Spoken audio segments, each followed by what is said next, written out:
Hey everyone, thanks for tuning in. If you're new here, consider subscribing. It really helps keep these stories coming. And while you're here, let me know in the comments where you're listening from. Now, sit back, relax, and let's get into the story. I had been dreaming of visiting South Korea for years. The blend of modern skyscrapers and ancient palaces, the vibrant street markets, the late-night food stalls. It was everything I had imagined, and more. I arrived in Seoul just 2 days ago, wide-eyed and eager to explore.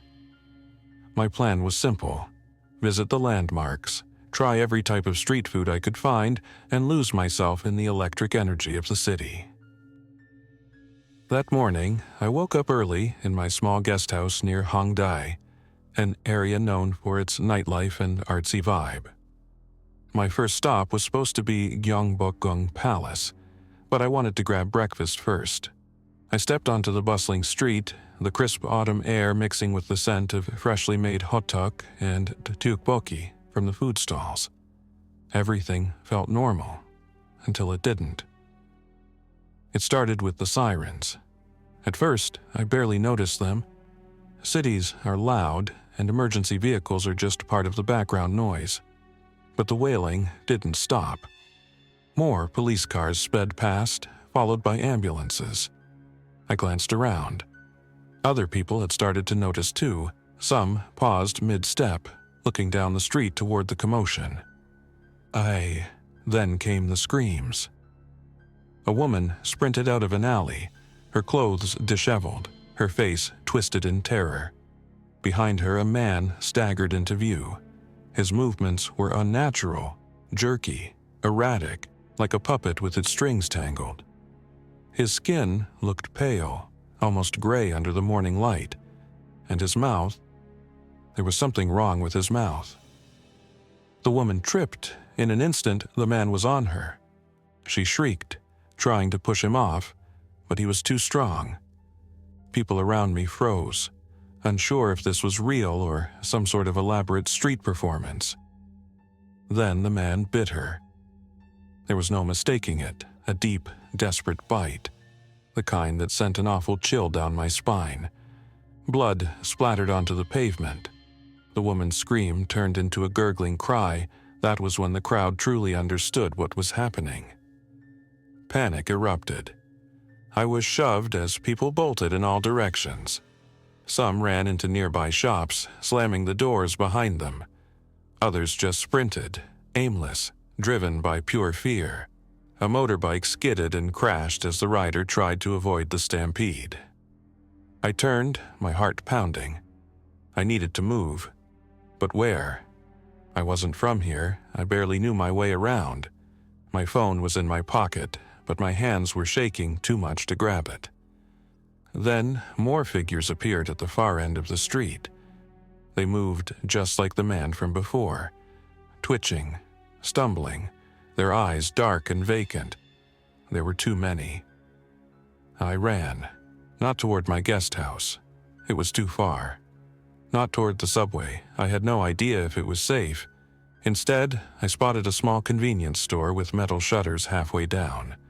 The cashier was frantically trying to pull them down, his face white with fear. I sprinted toward him. "Wait, let me in," I shouted. He hesitated for only a second before jerking his head. "Hurry." I threw myself through the door just as he yanked the shutters down completely. The sudden clang echoed through the store. Breathing hard, I turned to him. "What's happening?" His hands were trembling as he locked the doors. I don't know." Outside, the street had turned into chaos. People screamed, ran, fell. Those things, whatever they were, moved among them, pulling people down, biting. I took a step back, my breath coming in short, panicked gasps. I was trapped, and the world outside was falling apart. For a few seconds, neither of us spoke. The only sounds were my heavy breathing and the distant screams outside. The store's fluorescent lights buzzed overhead, flickering slightly. Rows of neatly stacked shelves stood between us and the metal shutter that now separated us from whatever was happening outside. The cashier, a young guy who couldn't have been older than 20, kept his hands on the shutter lock like he was afraid it would suddenly spring open. His name tag read Minjae. His eyes darted to the glass window on the door, where bloody handprints were already smeared across it. I forced myself to breathe slower. "Did you see how it started?" I asked, my voice barely above a whisper. Minjae swallowed hard. I was just opening the register when people started screaming. Then I saw them attacking, biting. The police came, but..." His voice trailed off. I understood what he meant. If the officers had managed to stop this, we wouldn't be here, hiding behind a locked door. A dull thud made both of us jump. Something, or someone, had just hit the metal shutter. I turned, my heart slamming in my chest. Another thud followed, then a dragging sound. Minjae and I backed away slowly. The store wasn't big, just a small convenience shop you'd find on any street corner. Shelves of ramen cups, snacks, and bottled drinks lined the walls. A security mirror hung in the corner, giving us a distorted view of the space. Another thud. This time, the shutter rattled. Minjae inhaled sharply, then rushed to turn off the store lights. The buzzing fluorescent glow vanished, leaving us in eerie half-darkness. "They might not see us if it's dark," he whispered. I nodded, though I wasn't sure if seeing was even what these things relied on.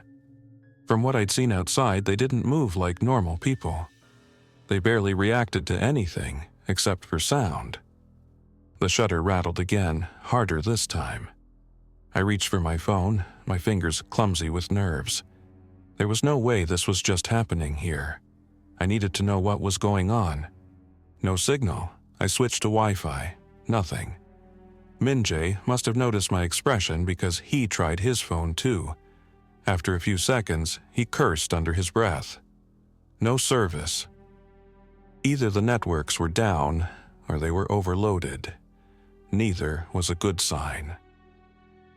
Outside, the screams had started to fade, not because things were getting better, but because the people who had been screaming were either gone, or worse.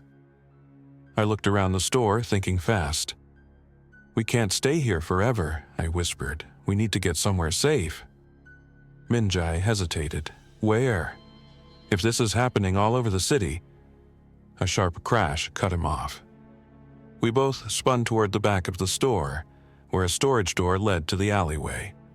Something had just slammed into it, hard enough to make the hinges groan. My stomach turned to ice. The front shutters weren't our only problem. There was something in the alley, and it was trying to get in. The door to the alley rattled again, harder this time. The hinges let out a strained creak, and my stomach clenched. If whatever was out there kept hitting it, the door wouldn't hold for long. Minjae and I exchanged a glance, both of us frozen in place. I could barely hear my own breathing over the blood pounding in my ears. Think, think, think. The store wasn't safe, the front was blocked, and now the back was under attack. If we stayed here, it was only a matter of time before we were trapped with no way out. Minjae seemed to come to the same realization. "We need to go," he whispered. "But where?" I asked, my voice barely above a breath. He hesitated. "My friend, he works at a gaming cafe a few blocks from here. It's on the second floor of a building. If we can get there, maybe we can lock ourselves in." It wasn't a perfect plan, but it was better than waiting for the doors to break. The store wasn't big, but it had everything we needed.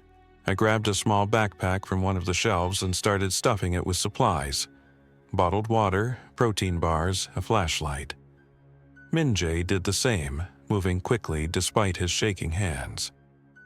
Then I spotted a rack of umbrellas near the entrance. Not exactly a weapon, but better than nothing. I grabbed one and tested its weight. It was sturdy. Metal, not plastic. It might not do much, but if something got too close, I'd at least have something to swing. Crash! The back door shuddered violently. The metal latch bent slightly inward. We had to move, now. Minjae took a deep breath, then slowly lifted the front shutter just enough for us to slip under. The moment he opened it, the distant sounds of the city flooded back in. Sirens, shouts, and the eerie, low groans of them. I peeked outside. The street was a mess. Bodies lay scattered, some still moving, others alarmingly still. Cars were abandoned, some with doors flung open like their owners had fled in a hurry. And then there were the things. Staggering figures moving aimlessly, some stopping to crouch over fallen bodies. My stomach turned. Minjae motioned for me to follow. "Stay low," he whispered. We slipped out onto the sidewalk, keeping close to the buildings. The air smelled like smoke and something worse, something metallic and sharp. A few meters ahead, a figure was hunched over near a toppled street cart. It twitched slightly, its head jerking at unnatural angles. I held my breath as we crept past, step by step, heart pounding. Then, just as we were about to turn the corner, the thing snapped its head toward us. Its eyes locked onto mine. And then it moved. The moment its eyes locked onto mine, I knew we were in trouble. It didn't move like the others I'd seen before. Slow, twitchy, uncoordinated. No, this one reacted instantly. It lunged forward, knocking over the fallen street cart with a loud crash. A guttural, inhuman sound tore from its throat as it staggered toward us, its limbs jerking unnaturally. Minjae grabbed my wrist. "Run!" We bolted. The gaming cafe wasn't far, just a few blocks, but every step felt like a marathon. My lungs burned as I sprinted, weaving between abandoned cars and scattered debris. Behind us, the thing was still coming. Its footsteps were uneven but fast. Too fast. Up ahead, a narrow alleyway cut between two buildings. Minjae grabbed my arm and pulled me into it. "This way!" The moment we turned the corner, he yanked a stack of plastic crates into the alley's entrance, trying to slow it down. I didn't stop to see if it worked. We ran.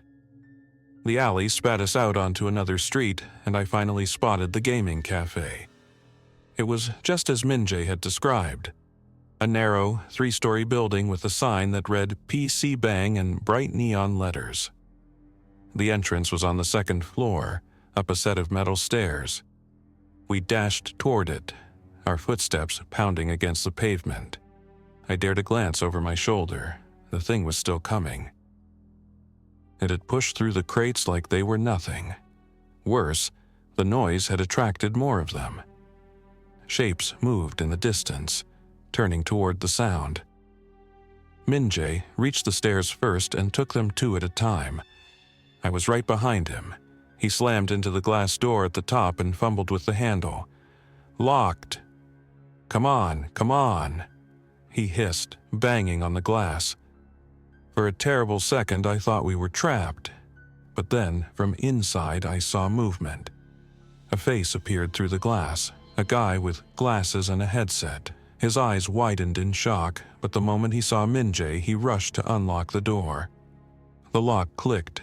Minjae shoved the door open, yanked me inside and slammed it shut behind us.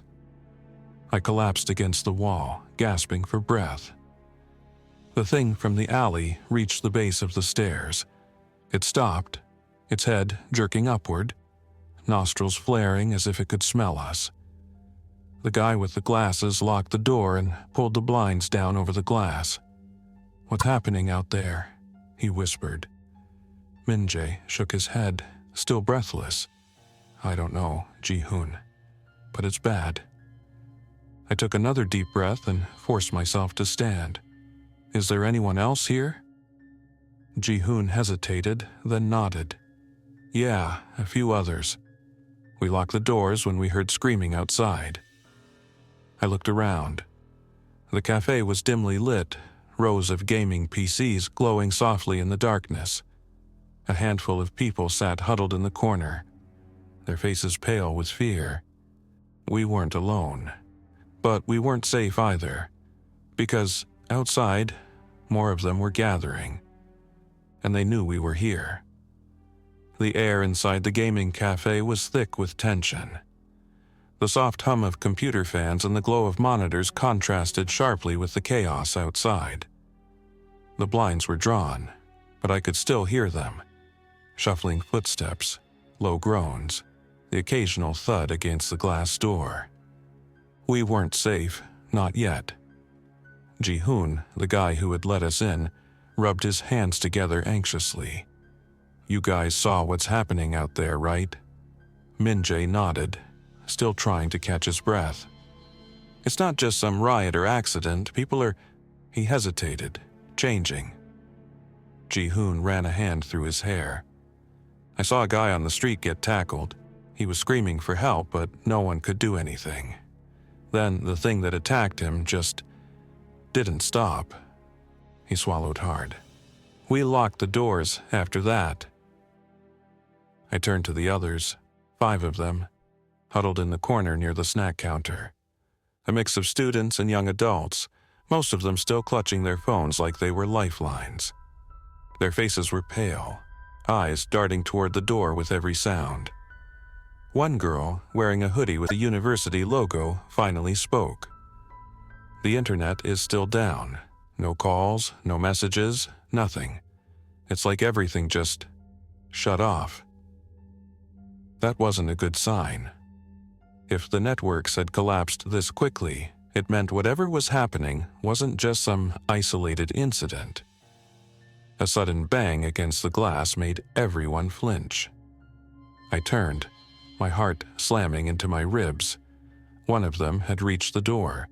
Its hands slapped against the glass, leaving smears of something dark. Its face, pale, unfocused eyes, lips curled into something between a snarl and a grimace, was just inches away from us.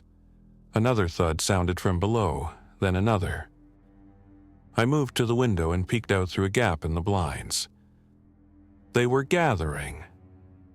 More figures had emerged onto the street, drawn by the noise, by movement, maybe by scent. They shambled unevenly, their heads snapping towards the stairs that led up to our door. Some just stood there, heads twitching, as if waiting for something. Then the first one slammed into the glass again, harder this time. The others reacted instantly. A second figure lurched forward, then a third, hands pressed against the glass. Then came the pounding.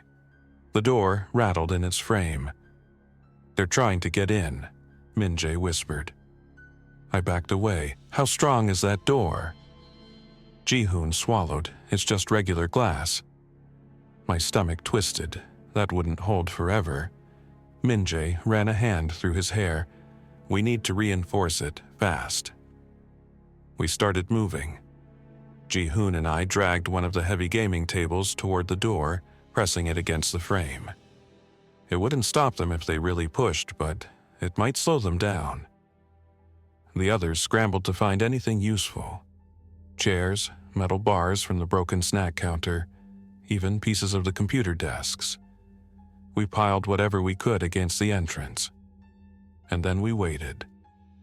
The pounding continued, steady, relentless. I tightened my grip on the umbrella I'd grabbed earlier. It felt stupid, standing there with nothing but that between me and whatever was outside. Minutes passed, maybe an hour. The door rattled every now and then, but it held, for now. But we all knew the truth. We were trapped. And the longer we stayed, the worse our chances became. Time crawled. The pounding on the glass came in waves, sometimes slow, sometimes violent enough to shake the door in its frame. Every time it got too quiet, my muscles tensed, expecting the next impact. The others sat in a tense circle near the center of the room, whispering among themselves. The gaming cafe, once filled with the sounds of clicking keyboards and laughter, felt like a tomb. Min-jae leaned against a desk, his leg bouncing anxiously. Ji-hoon paced near the window, peeking through the blinds every few minutes. The girl in the hoodie, her name was Hana, rubbed her arms. "We can't just stay here forever." "No," Min-jae agreed. "But we can't leave through the front either." He motioned toward the door, where the creatures were still pressing against the glass, their fingers smearing dark streaks across it. Ji-hoon exhaled sharply. "There's another way out." We all turned toward him. He pointed toward the back. "There's a fire escape." Hope flickered in my chest. "Where does it lead?" "To the alley behind the building," Ji-hoon said. "It's narrow, but if we're careful, we might be able to slip out without them noticing." It wasn't a perfect plan, but it was better than waiting for the door to break. Ji-hoon led the way. We moved cautiously, stepping over tangled cables and discarded snacks. The emergency exit was at the far end of the room, past a row of gaming chairs. He pushed open the metal door slowly. A gust of cold night air rushed in. The fire escape was a rusted metal staircase leading down to the alley. It groaned under Ji-hoon's weight as he tested the first step. Below, the alley was shrouded in shadows. "No movement," he whispered. "I think we're clear." One by one, we stepped out onto the metal landing. The city stretched out beyond the alley. Darkened buildings, flickering neon signs, the distant wail of sirens. It felt empty. Too empty. Ji-hoon started down first. I followed, gripping the cold metal railing as the stairs creaked beneath me. Min-jae and Hana came next. The others hesitated, exchanging nervous glances. Then, from somewhere behind us, a crash, a window shattering. I twisted around just in time to see one of them burst through the cafe window, shards of glass clinging to its clothes. It snarled, its head snapping toward us. The fire escape wasn't silent. The creature heard us, and then it screamed. The sound was horrible, raw, unnatural, and it wasn't alone. Down in the alley, shadows began to stir. They had heard us. We weren't clear after all. The moment that thing screamed, I knew we were in trouble.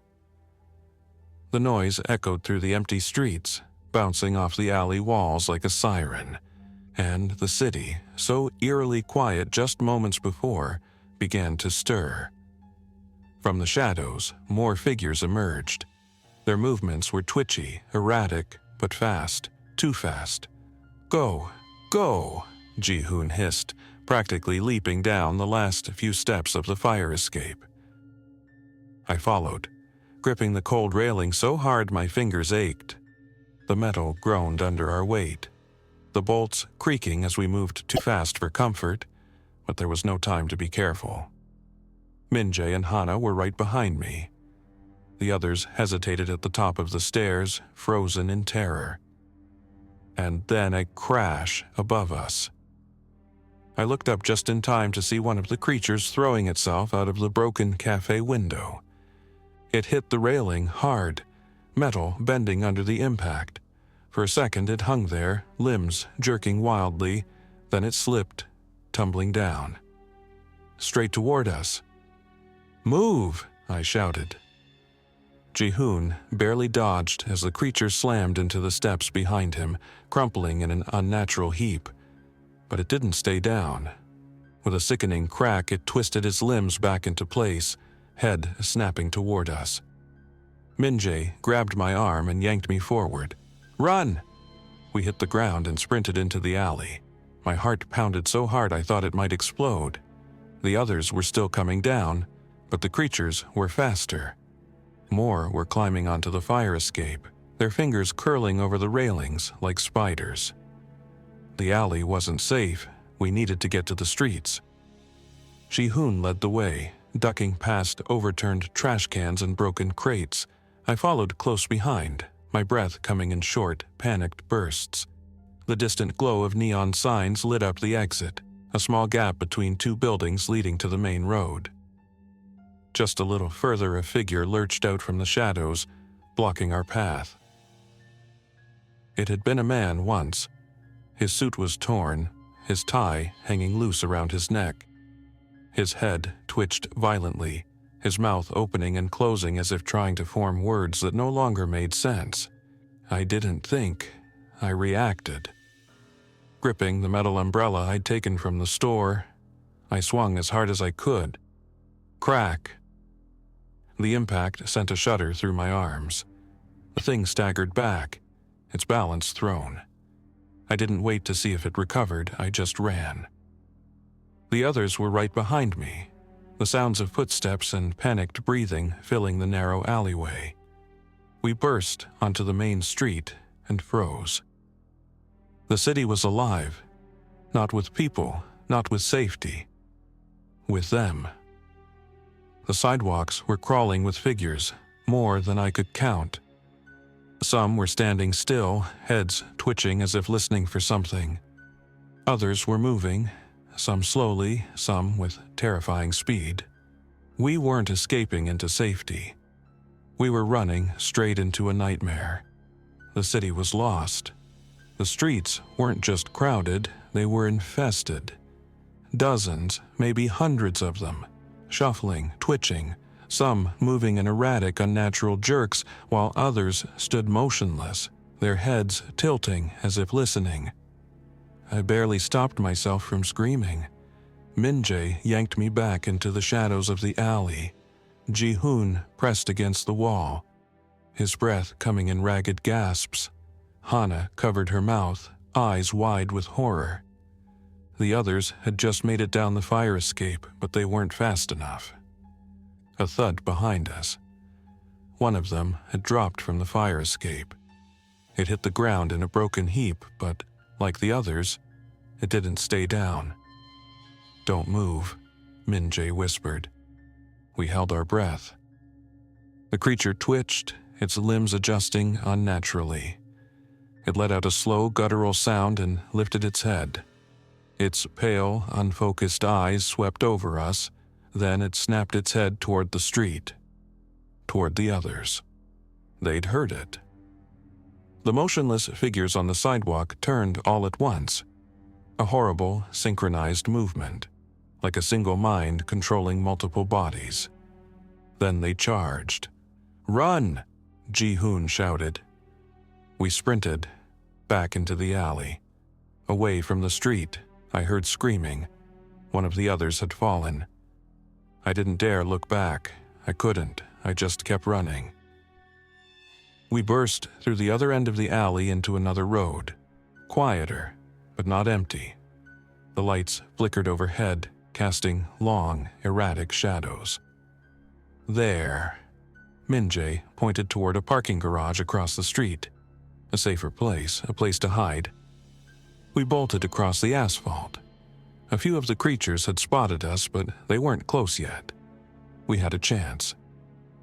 The entrance to the garage was open. Ji-hoon reached it first, holding the door as we stumbled inside. I barely made it through before Min-jae slammed the door shut. Panting, we backed away. Silence. Only the distant echoes of chaos beyond the concrete walls. We weren't safe, not really, but we had survived the first 12 hours. And somehow, I knew, this was only the beginning. Thanks for listening. If you enjoyed this story, don't forget to like and subscribe. Your support keeps these creepypastas coming. Until next time, stay alert, stay safe, and never ignore the feeling that something is watching.